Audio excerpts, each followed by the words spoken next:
Hello students, welcome to Dr. B.R. Ambedkar Open University, Hyderabad. I am Dr. Sonal Mobar Roy and today we are looking at the course Social Issues, Policies and Development. In this, Block 5 talks about contemporary concerns related to social and human development. Unit 15 will focus on participatory development. This course comes under Sociology UG second year, semester 3. Now, we will be looking at people's participation in development. When we say people's participation in development, we need to see from where this idea originated. It emerged in the 1970s due to failure of top-down rural development approaches. It focuses on active involvement of people, especially the poor, in development processes. The WCA-RRD conference in 1979 declared participation as a basic human right. It emphasizes bottom-up planning, community involvement and democratic and voluntary participation. So, herein we are looking at an all-inclusive approach wherein nobody is left behind. We talk about the marginalized sections, the vulnerable people, the people at the lowest ladder of the social hierarchy.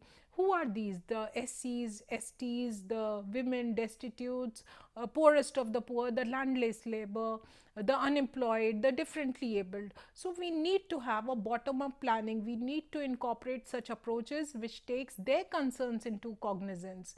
We need community involvement. We want to ensure it's not an individualistic process. It is a community process where there is accountability, there is transparency.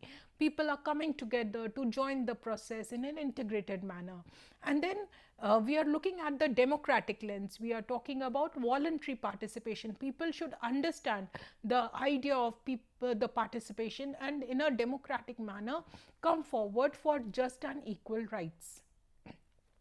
So, what is the importance of people's participation? Participation is essential for successful rural development. It helps in better planning and implementation of the schemes and programs that the government floats. It talks about efficient use of public resources. There is a lot of budget involved in it and hence we need to ensure that they are duly distributed.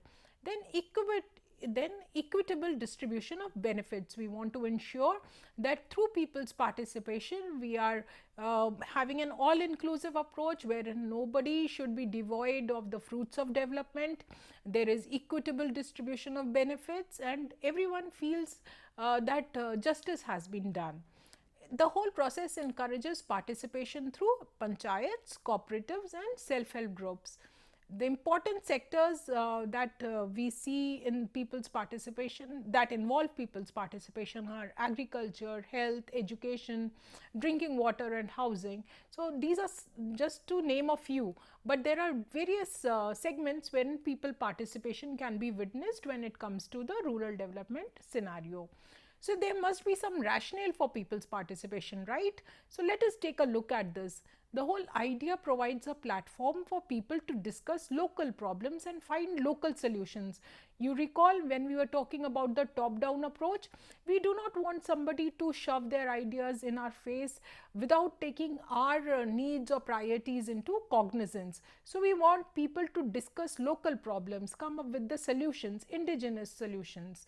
The whole idea mobilizes local resources and reduces administrative delays. It increases awareness of rights and responsibilities among rural people. The idea of people's participation ensures transparency, accountability and reduces corruption.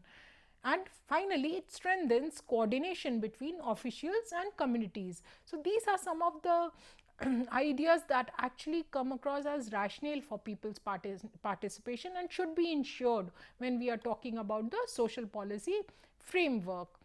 Then next we look at the participation in planning and decision making. People's participation helps identify local needs and priorities. It involves problem identification. Nobody else can tell us what a particular issue is at the grassroots level better than people who face those issues. Then generating alternatives through their indigenous knowledge, they are the best people who can come up with these ideas and solutions. So, we need not generate the ideas for them. Let us empower them enough and build their capacities so that they can actually give us better ideation for solutions. And lastly, decision making and implementation. When we are making certain decisions and trying to implement a particular scheme, we should make sure that local people are involved in this whole process to make it more fruitful. Decentralized planning can also be done through district development officers, district planning officers and block development officers. These are just some ideas or examples. There are people, other staff and people, line departments involved in decentralized planning. Therefore, there is a stress on local planning and participation in rural development programs. We want a bottom up approach. We want people at the grassroots level to talk about their priorities, empowered enough to talk about their issues without any hesitation, irrespective of their caste, creed, age, gender, etc., to come up with better solutions which are more local in nature, more cost effective in nature, and then more sustainable in nature. That is how a proper planning and decision making process takes place. Then when we are looking at participation in implementation, it requires a means of development and an in itself, if you were to talk about development as a whole process. So, you recall I talked about Gram Sabhas. Gram Sabhas play a major role in selecting local schemes. They help in monitoring and implementation of the scheme and involve beneficiary groups. So, I suggest sometime if you are able to participate or witness a Gram Sabha, you should do so. It's a great learning experience. You see the whole Gram Sabha universe and try and see the rural people and how they negotiate and talk about their priorities, how power dynamics come into play.